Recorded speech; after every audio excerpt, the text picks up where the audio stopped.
Assalamualaikum warahmatullahi wabarakatuh. Perkenalkan, nama saya Devi Putri Cahyani dengan NIM 2550401001111087. Di sini saya akan menjelaskan mengenai artikel ilmiah saya yang berjudul Peran Media Sosial dalam Promosi Produk Hasil Pertanian. Yang pertama adalah latar belakang. Perkembangan teknologi digital membuat media sosial menjadi alat promosi yang sangat berpengaruh, termasuk dalam sektor pertanian.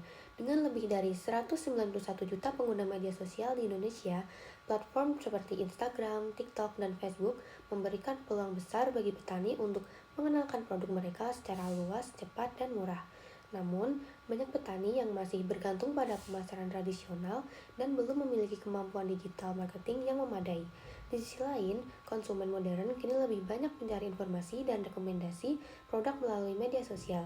Oleh karena itu, pemanfaatan media sosial menjadi penting untuk meningkatkan promosi, penjualan, serta daya saing produk pertanian di era digital. Selain itu, banyak petani yang tidak memiliki keterampilan digital marketing. 60% pelaku usaha tani belum memanfaatkan pemasaran online. Lalu harga produk pertanian sering rendah karena distribusi yang panjang, serta yang terakhir kurangnya akses pelatihan dan fasilitas teknologi.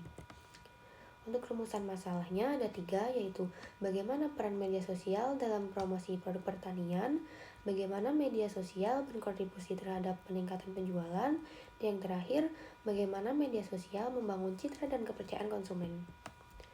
Tujuan dari penelitian ini yaitu menganalisis peran media sosial dalam promosi produk pertanian, yang kedua, memahami dampak penggunaan media sosial terhadap penjualan, dan yang ketiga, menjelaskan pengaruh media sosial terhadap citra dan kepercayaan konsumen.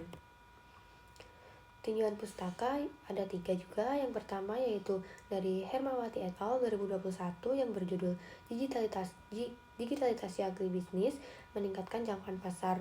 Lalu yang kedua, Prastiwet et al. 2025 yang berjudul Rendahnya Adopsi Media Sosial Karena Usia, Pendidikan, dan Akses. Lalu yang terakhir, Nasir 2025 yang berjudul Video Pendek Efektif Menarik Minat Konsumen Muda. Untuk landasan teori, yang pertama ada teori difusi inovasi dari Roger 1962 menjelaskan proses adopsi inovasi dari media sosial oleh petani, yaitu ada konsep media sosial dari Kaplan and Highland 2010, yaitu media sosial sebagai platform penciptaan dan pertukaran konten. Lalu ada IMC atau Integrated Marketing Communication dari Kotler 2009, yaitu pentingnya konsistensi pesan promosi di berbagai saluran. Untuk metode penelitian yang saya gunakan yaitu dengan jenis deskriptif kualitatif dengan sumber data berdasarkan buku-buku, dengan teknik studi dokumen dan analisis data menggunakan reduksi, penyajian, dan kesimpulan. Lalu pengaruh media sosial dalam promosi yaitu yang pertama, menjangkau audiens luas dan cepat. Yang kedua, konten visual berupa foto atau video meningkatkan minat beli. Lalu yang ketiga, fitur Reels, Stories, live streaming membantu transparansi produksi. Dan yang terakhir, dapat meningkatkan penjualan hingga 35%.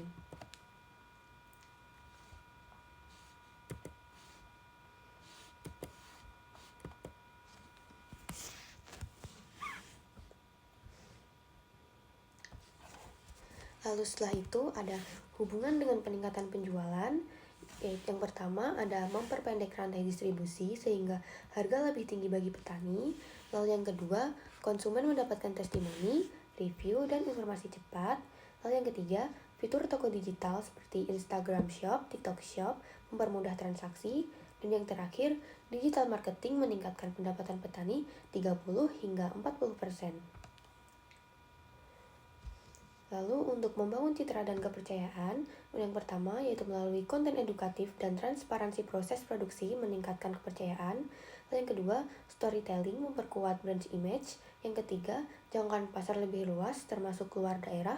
Dan yang terakhir, konsumen merasa lebih dekat dengan produsen. Tantangan yang dihadapi, yang pertama yaitu rendahnya literasi digital petani. Yang kedua, keterbatasan akses internet dan perangkat. Yang ketiga, konten yang tidak konsisten menurunkan engagement. Lalu yang terakhir, kurangnya pelatihan digital marketing. Untuk kesimpulannya, yaitu media sosial memiliki peran besar dalam promosi, edukasi, dan peningkatan penjualan produk pertanian. Lalu yang kedua, menjadi alat strategis untuk memperluas pasar dan memotong rantai distribusi. Lalu yang ketiga, membangun citra produk dan kepercayaan konsumen melalui konten kreatif. Dan yang terakhir, pelatihan dan peningkatan literasi digital sangat dibutuhkan. Untuk rekomendasi, yang pertama ada pemerintah itu perlu menyediakan pelatihan digital marketing untuk petani. Yang kedua, petani perlu memahami cara membuat konten yang menarik dan konsisten. Yang ketiga, kolaborasi dengan influencer lokal atau komunitas pertanian. Dan yang terakhir, integrasi media sosial dengan marketplace harus ditingkatkan.